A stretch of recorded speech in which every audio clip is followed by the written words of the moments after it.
there, fellow sojourners, and welcome back to another edition of Appropriating the Culture. On today's episode, we finish off our reviews of the Oscar nominees. I'm Pastor Shane, and I'll be your Oscar screener today as we appropriate some culture.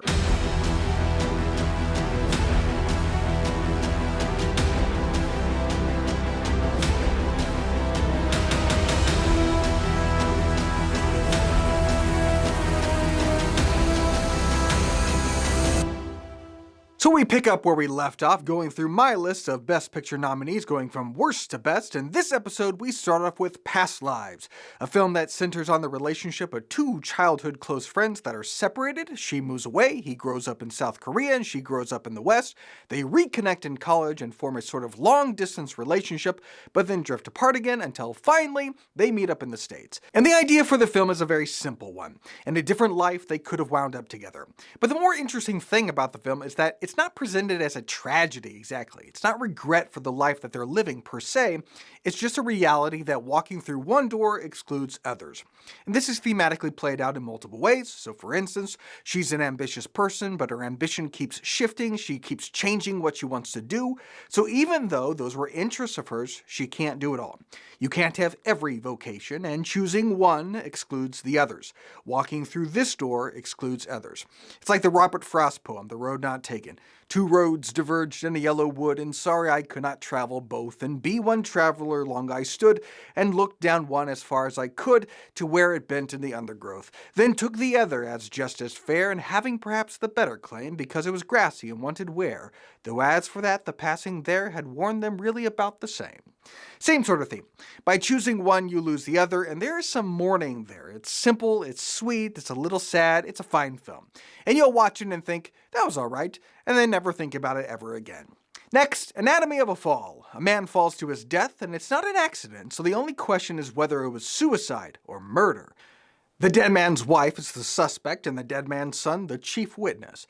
It starts off strong, its central question is captivating and interesting, but it kind of peters out as it moves along because the film is not really interested in answering the question. It's effective in its structure because it's like a mystery, but it's not a mystery. There's no big twist, there's no big reveal, there's no big finale. It wants the ambiguity. Now that's not to say that it doesn't have a point of view, I think it actually does, but it's more interested in this idea that what we believe becomes our reality. It's an interesting film. The viewing experience was somewhat annoying though to watch on Amazon because half the film is in English and the other half is in French, but it had no proper subtitles, so I guess it was a film meant for Canadians? And as someone who, thank God, is not Canadian or is fluent in French, if I wanted to understand half the film, I had to turn on closed captioning, which is somewhat annoying because closed captioning provides subtitles for everything. French, English, sound effects, and I'm somewhat familiar with English and the sound of car doors slamming. Next, American Fiction. Here's the synopsis. A novelist who's fed up with the establishment profiting from black entertainment uses a pen name to write a book that propels him into the heart of the hypocrisy and madness he claims to disdain. And after reading that synopsis, I was somewhat skeptical about the film, as anything these days that's dealing with race is usually mired in woke intersectionality nonsense. But I was pleasantly surprised as the film is quite refreshing in its perspective, legitimately funny and entertaining. Our protagonist is a novelist who is black rather than a black novelist, as he resents the idea that his writing must be viewed in regard to his skin color. His writing is about the human experience, not the black experience, and it's certainly not the quote-unquote authentic black experience that white publishers and Hollywood film producers are looking for. And as something of a joke and somewhat as a means to lash out, he writes the schlocky, quintessential black novel suited for the soft bigotry of low expectations. And wouldn't you know it, it's a hit, bringing him money and even rewards while crushing his soul. So this soft-spoken, well-educated, affluent black man has to take on the persona of a thuggish, profane criminal to appease the sensibilities of white people. And in a world in which we're calling standardized tests and punctuality racist, it's a refreshing perspective and actually skewers the most predominant form of racism in modern America. It's a good film, it's worth seeing, and it's got a point. The only reason it's not my favorite film of the year is because, while it's entertaining, I found it somewhat lacking in pathos or heart. Next, and finally, The Holdovers. The Holdovers feels like a film in a time capsule, which it invokes even from its titles. A student and his teacher learn from each other, forming bonds outside of the classroom and growing to see each other's humanity. The setting, the tone are familiar, and will immediately bring to mind similar films like Dead Poets Society or Scent of a Woman, but I didn't find that a bad thing. It felt very much like a bygone era of filmmaking. Simple, human stories dealing with characters that you could relate with, empathize with, and be invested in. And so for my money, it was the best film of the bunch. Did it take home the prize? No. Was it ever going to? No. It doesn't have the grandeur of a Best Picture. It's not a massive undertaking. It doesn't have gravitas. It's small. It's simple, it's familiar.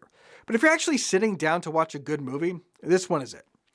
Overall, this was not the worst year of films, and with the increasing demand for representation and the new Oscar film guidelines, this might wind up being the high watermark for what's likely coming. Every year, GLAAD, the Gay Lesbian Alliance Against Defamation, issues their report card of the major studios, not so much looking out for defamation as much as demanding representation. So if your studio puts out films without any LGBTQ characters in it for the year, you get an F. And notably, out of the 10 nominated films for Best Picture, 5 of them have LGBTQ representation of some sort, which makes me think we really should have a Christian alliance against defamation. As of the 10 nominated films, I think only one featured anything remotely Christian, and its representation was pretty negative. Time to start issuing some report cards. Well, that'll do for today. If you like what we're doing here, like, subscribe, share, review, buy my latest book, 6 Rounds for the Witching Hour. The link to that can be found in the show notes. Be sure to also leave a glowing review.